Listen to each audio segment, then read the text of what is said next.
जन सब दलाल है।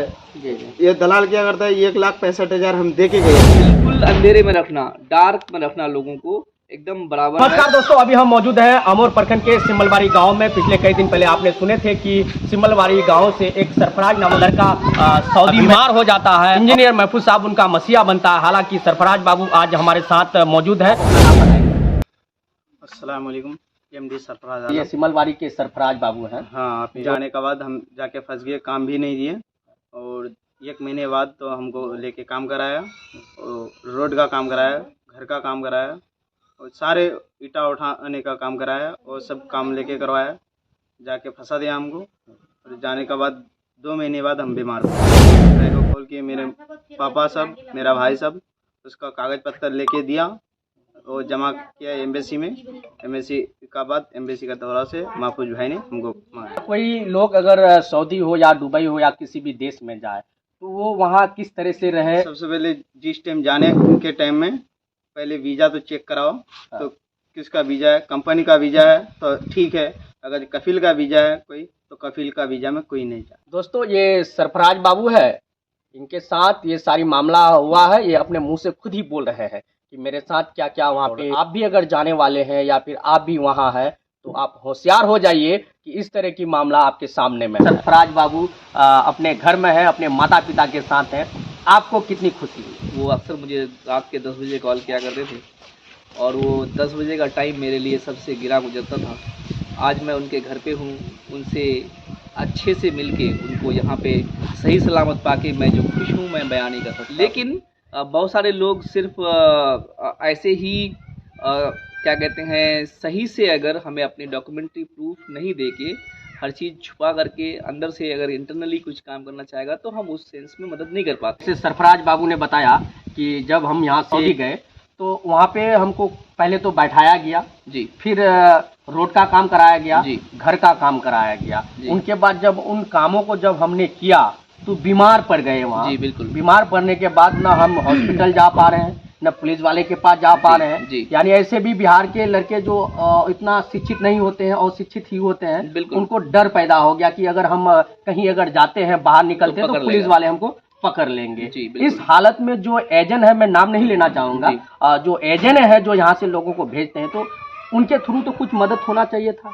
देखिए, एजेंट जो है, जो हमारे यहाँ रोटा में या अदर गांव में जो एजेंट बैठा है, अगर आप सही से पता करेंगे उनको पता भी नहीं होता है कि हम किस एजेंट के थ्रू, मुंबई के किस ऑथराइज एजेंट के थ्रू सऊदी या दुबई या अदर देश भेजते हैं, उनको सही से पता भी नहीं। एक तरह का कहा जाए तो ब्रोकर।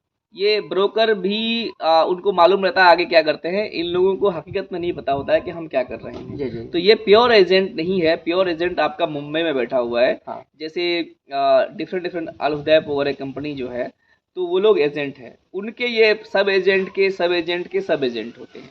तो मैं एजेंट से ज़्यादा कुछ ना कह के जी जी। बस इतना कहूँगा कि देखिए, आप लोग भी हमारे इलाके के लोगों के साथ इंसाफ कीजिए और उनको चीट मत कीजिए। आप जिस काम के लिए भेजें, अगर सरफराज को आप हकीकत में रोड का काम के लिए भेजे थे तो आपको बताना चाहिए कि आप रोड के काम में जा रहे हैं, आपको पत्थर और गिट्टी उठाने के लिए हम भेज रहे हैं।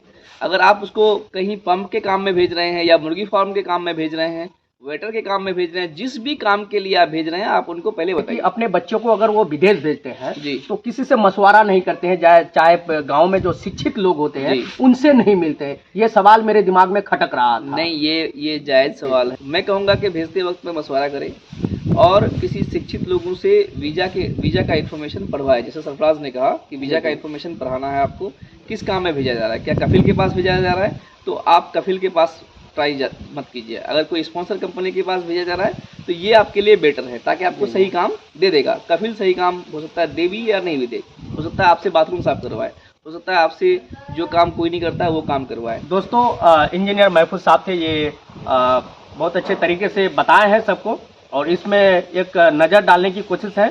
थोड़ा सा हम चंद सवाल और सरफराज बाबू से करेंगे। क्या और दोबारा किसी देश में जाने का कोई प्लानिंग? नहीं, कोई प्लान नहीं है जो किए हैं और कहीं जगह नहीं जाएंगे। विदेश तो सबसे पहले तो अपना देश ठीक है। हाँ। चाहे कोई भी काम है, अपने देश ठीक है, विदेश सबसे घटिया है। हाँ। और दूसरी बात, क्या कर रहा है, एग्रीमेंट जिस टाइम एग्रीमेंट लेके करवा रहा है, जी जी। उस टाइम 1 घंटे पहले करवा रहा है। फ्लैट होने से 1 घंटे पहले एग्रीमेंट करवा रहे थे, इसलिए कोई पढ़ाने नहीं पाता है। कहने को तो बहुत चीज़ है, लेकिन हम लोग तो जो हमारे यहाँ के जो एजेंट हैं, जो इस तरह के जो काम करते हैं, हम लोग तो छोड़ने वाले नहीं हैं। आपके ऊपर भी हम लोग बैठेंगे लेके, और आपके ऊपर भी छापेमारी होगी जरूर। सरफराज बाबू जो बात कर रहे हैं, ये अपने होशो हवास में बात कर रहे हैं, क्योंकि इनके साथ ये सारे मामले हुए हैं। जो लोग चल गए हैं तो अब फंस गए हैं। अब 2 साल 4 साल 5 साल उसको तो वहाँ रहना ही पड़ेगा। लेकिन जब आप घर आएंगे और दोबारा जो जाएंगे तो अपने होशो हवास के साथ ये जाएंगे और सही समय सही जगह पे एग्रीमेंट करेंगे। क्या सर, जो सरफराज बाबू जो बात कर रहे हैं कि 1 घंटा पहले एग्रीमेंट होता है, क्या इसमें आप सहमत हैं? देखिए, 1 घंटा पहले एग्रीमेंट करना एक तरह से किसी को अंधेरे में रखना। जी जी जी। तो इन लोगों को अंधेरे में रखने का एजेंट लोग अगर ये कर रहे हैं, मुंबई में है हमारा ऑफिस, है इमिग्रेशन ऑफिस, हम वहाँ पे भी लिखेंगे इस चीज़ को कि एग्रीमेंट का डेट आप लोग देखिए कि उसमें मोहर और स्टैम्प कब का है। लोग जो साइन कर रहे हैं उनको उनसे पूछिए, या उन जो साइन कर रहे हैं वो साइन के नीचे अपना डेट भी लिखे, ताकि पॉइंट ऑफ इमिग्रेशन में हम लोग इस बात को रखें कि एग्रीमेंट कम से कम हफ्ता दिन पहले होना चाहिए। मैंने देखा आपके चैनल ही से सरफराज साहब का वीडियो, और बहुत उत्सुकता गम हुआ, लेकिन अभी मुझे खुशी की कोई इंतहा नहीं है जब मैं इनके साथ इनके घर पर बैठा। अपने मन में डूब कर पाजा सुरागे ज़िंदगी, तू अगर मेरा नहीं बनता न बन अपना तो बन। कोई शख्स अगर जाता है बाहर विदेश कहीं भी किसी काम में भी, तो सबसे पहले उस बंदे को अपने ऊपर सर्च करना चाहिए और ये देखना चाहिए कि मैं किस काम में जा रहा हूँ। और ये उससे बेहतर ये काम ये है कि आप जहाँ जा रहे हैं, कोई ये नहीं कि कोई ऐब नहीं है विदेश जाना, विदेश में कोई काम करना कोई ऐब नहीं है, लेकिन आप कुछ ऐसा आपके अंदर अपनी क्वालिटी ऐसा बना लीजिए, कम से कम आप इतना तो देख सकें कि आपको जिस वीज़ा में जो काम मिल रहा है उसको देख सकें कि मैं इस काम में जा रहा हूँ। जब वो काम नहीं मिल रहा है तो उस एजेंट के ज़रिए से, जिस एजेंट के ज़रिए से आप जा रहे हैं, उनसे कोई बात हो सकती है। तो मैं बस यही आखिर में बात कहूँगा कि कोई भी अगर जाता है बाहर, तो सबसे पहले ये है कि वो अपने अंदर ऐसा क्वालिटी पैदा करे कि वो बाहर का पैसा अपने इंडिया में रह करके कमाए। ये बहुत पुरसुकून मुल्क है हमारा। ये चीज सरफराज बाबू ने भी अभी बताया हम लोग को, बहुत अच्छा लगा मुझे। अपने यहाँ रह करके सीखें, और जब भी अगर कोई बाहर जाए तो किसी शिक्षित लोग से जो जानकार रखते हैं। और मुझे अफसोस होता है इस बात पर कि क्यों इंजीनियर महफूज साहब हैं, क्यों जब कोई मुसीबत होती है तब लोग इनको याद करते हैं। मतलब फिर एक बात याद आती है, अकाबरीन हमारे बड़े कह के गए हैं कि रोशनी को उसी वक्त याद किया जाता है जब अंधेरा होता है। तो मैं सच्चाई के साथ साथ ये बात ज़रूर कहूँगा कि जिस वक्त आपके साथ खुशी भी है, तो इंजीनियर महफूज साहब जैसे लोग, इंजीनियर साहब को भी और इंजीनियर महफूज साहब जैसे लोगों के आपके समाज में, आपके सोसाइटी में अगर कोई लोग ऐसे हैं, तो खुशी के वक्त भी उनको बुला करके, ऐसे बुला करके देखिए कि मैं फला जगह जा रहा हूँ, कैसा क्या सिस्टम है, देख लीजिए सारी चीज़ें। तो हो सकता है कि इस तरह की नौबत ना आए। मैं यही दरख्वास्त यही लोगों